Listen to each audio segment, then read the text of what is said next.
Hello, welcome to my channel, Daryl Speaks.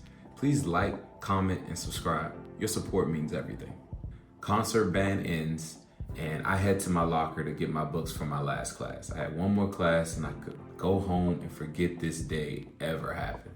I remember some of my friends were trying to talk with me during that time, and I was just so unengaged. I was not paying attention. I was not processing anything because my head was just churning about the conversation I had just had with Mr. Brady and what the outcome would be. And I was just very, very hopeful that the outcome would be in my favor. Like I said, I can get home and forget this whole day. So I get my books, I kind of brush my friends off. I head to class, and I'm about 30 minutes in class. And I remember like it was yesterday, the loudspeaker comes on. As soon as I heard that loudspeaker, my heart dropped. It really dropped. And of course, over the loudspeaker, you hear Daryl folks to the front office. And I'm sitting there like, ain't no way. Ain't no way. I start walking to the front office and I'm trying to process what is happening. Like, what did she say? Like, what in our stories could not have aligned? Like, what could she possibly have said that could have, been different from what I would say? And I'm thinking logically, like, what in the world? Like, did she say something that I didn't say? Like a small detail? Was it big? Like, I'm trying to process everything. Part of me, a small part of my brain was like, well, maybe this is just, a notification that your story's aligned and everything's good. But I knew that was false because Mr. Brady said, if I got called back, that it was a sign that, our stories didn't align. So I'm just really confused on what she could have possibly said. So I remember getting to the office, the reception, motions me back into the space where Mr. Brady was. It's different from his office from before. I get in there and I can see the disappointed look on his face. Like I could just see it. He looks at me and he goes, so you know what this means, right? And I kind of nod my head. He was like, your stories didn't align. She stated that you both were in fact in the bathroom together, but that nothing happened. Now let me stop you right there. Why would you say we were in the bathroom? Like what? I still to this day don't understand the thought process that was going on. To say that we were in the bathroom but nothing happened, like that doesn't help us. The whole point is we shouldn't be in the bathroom. Like you had to have known that this was gonna have some ramifications, right? And so, me saying I never went in the bathroom and her saying I was definitely in there. Well, obviously that's not gonna lie. So then Mr. Brady continues. Due to this, you are suspended indefinitely. A board will be convened to discuss what will happen next. You are to leave the campus at once. Your parents have been notified, and I've called them to come pick you up.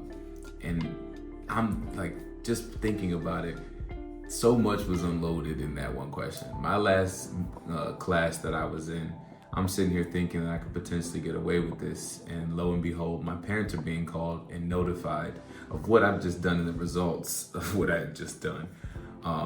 I sat there really in disbelief and in shock and in awe, just a bunch of emotions. I didn't really know how to process it. Mr. Brady looks at me, he was like, actually before he said his last piece, the phone rang. Because he really didn't ask me much, but the phone rang. He answered it. He said he nodded like he understood. And then he got off the phone and he said, your mom's outside. And he looks at me and he goes, I really wish you would have told me the truth, Daryl. Like, this would have saved a lot of problems. But again, I didn't know him that well. I wasn't gonna tell him the truth. And even if I did, I don't think my story would have aligned with what my friend said anyway. So, I'm slowly walking to my mom's car. That was my last time stepping foot on McNamara's campus as a student. Everything happened just so fast. Shortly after, my removal, we got a letter in the mail that outlined what the next weeks and months would look like. The first step we're processing would be that I could still take finals, which I thought was very nice and merciful for McNamara. But they would not allow me to take it with the other students. So I would come back at a predetermined time to sit in the front office and take the finals by myself, not even with my friend who also got the same fate as myself. The second one was that a board would be convened. It would be of faculty and higher ups at the school, and they would determine what would be the next steps, whether I would be reinstated or whether I'd be expelled. And that part was very unsettling. They didn't ask to hear from me. There was no moment I can come in and argue my case of how good a student I was and all these other things, extracurriculars. I think I was able to send an apology letter. I believe it was right before the board, but I really have no, way to know or say. And that was just a very unsettling moment, that the fate of my high school career, at least at Bishop McNamara, was in the hands of a lot of people probably I didn't really know that well, and I had no input in it. And it's all from my own doing. That summer was extremely tough. I had the ire of both my parents. There was just like this energy or like this aura that was going around the house that summer. And I could tell it was from, my parents processing or realizing, that there was a difference between who they thought their son was or who they thought they knew their son to be, and what this report of what I did at McNamara would say that I was. And the funny thing was, during that time, I have empathy for how they had to process, the news of, hearing your son might be kicked out of high school and you have to figure out what the next steps are. But there was definitely a lack of, just encouragement and nurturing in that moment. At that point, I hadn't made, any serious errors like that ever. I was a trouble kid here and there, in the sense that, I would always finish my work first in elementary school. And sometimes I would talk, because I'm already like 4 or 5 pages ahead of where we're supposed to be, so I'd be bored. But outside of that, there weren't really like big incidents that I was involved in until this moment. So I could definitely see how that was a shock to them, but the response was one that was of distance. And like I said, you can feel the disappointment coming off of them that whole summer. And I really internalized a lot of that because the exchanges changed. My parents were parents that would talk with you, love on you, crack jokes. Like, we cracked jokes all throughout the house. But that summer, there was no joke cracking. There wasn't a bunch of talking. There was love that was stated, but not as much as shown. I think they were reeling with who they were seeing their son to be. And what they were landing on, at least for that summer, you got to think, as a 15-year-old kid, you really internalize and process yourself and your value from how your parents see you. And at least that's what I did. And so that summer, really, I started to really change my value system and how I valued myself. Because at the end of the day, I had put myself here, right? I had made the decisions to get myself here, and I blamed myself for them. And that was something that stuck with me even into my adulthood. I had to have my value system rewired, back centered on God, because at that moment, it was low. It was very, very low, and it stayed low for a while. It was one of the main, I think, focuses when I went to therapy, was realizing the hurt and the trauma that came from that, monthly period, right after making probably the biggest mistake at that point in my life that I could think I could make. But I understand what my parents were processing in that moment. And I want to ask a question to the viewers. Please leave a comment on what would you do if you have children, and this is something that they had did, get kicked out of high school. And what would your parents have done to you? I want to hear the comments and see what your responses will be.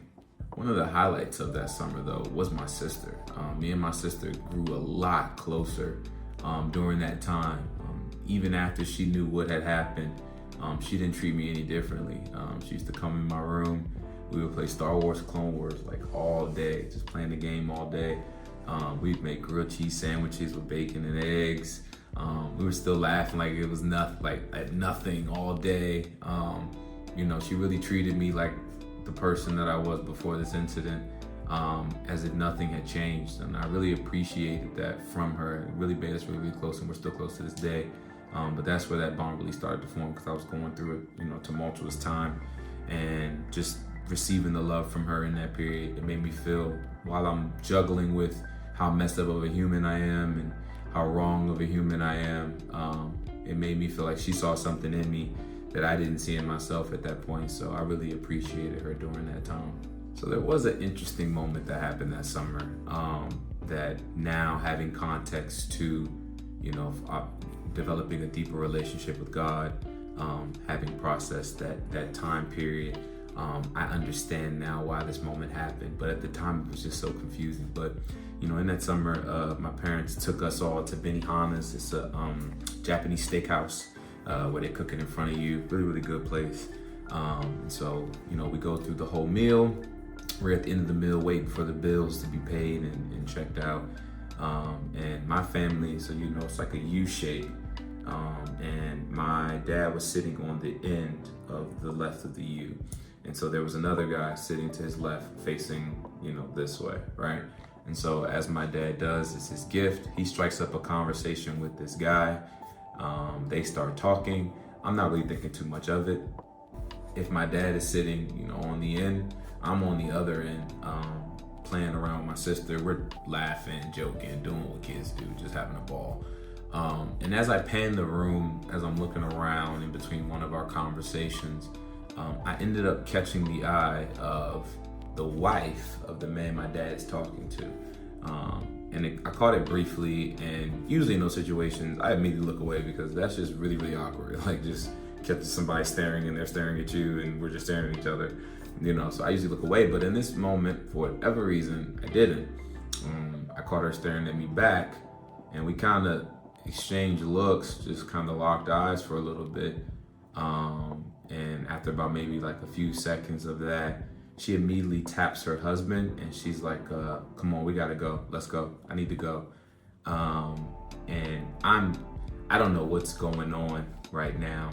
But as she stands up, her husband starts to get up. As she stands up, she goes, I don't normally do this, because this is not the manner I usually go about these things, but I'm a prophetess. And, I just have to say that God is going to do amazing and mighty things through you for the kingdom.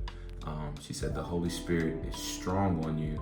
It's so strong that it's actually pulling on my spirit. And she said, y'all don't want that in here, so I need to just go. And while she's saying that, her husband is like looking at my dad. He's like, I'm so sorry. She does this. This is her thing. I'm so sorry. So he's apologizing profusely. And they get up and they walk out. And that moment was so weird. It was so bizarre. It came out of nowhere. Mind you, in my head at 15 years old, I'm like, she has no clue what she's talking about, because she doesn't know I just got kicked out of high school, or I'm on the verge of being kicked out of high school. Ain't no way. And at that time, again, because of how that summer was going and how I was starting to view myself, and what I was going through, I didn't think God would want anything to do with me. A kid that messed up in this way, I didn't think I was deserving or worthy of anything from God. No, I'd grown up in church. I was, taught more the, be obedient, right? Do the right thing. Do the wrong thing.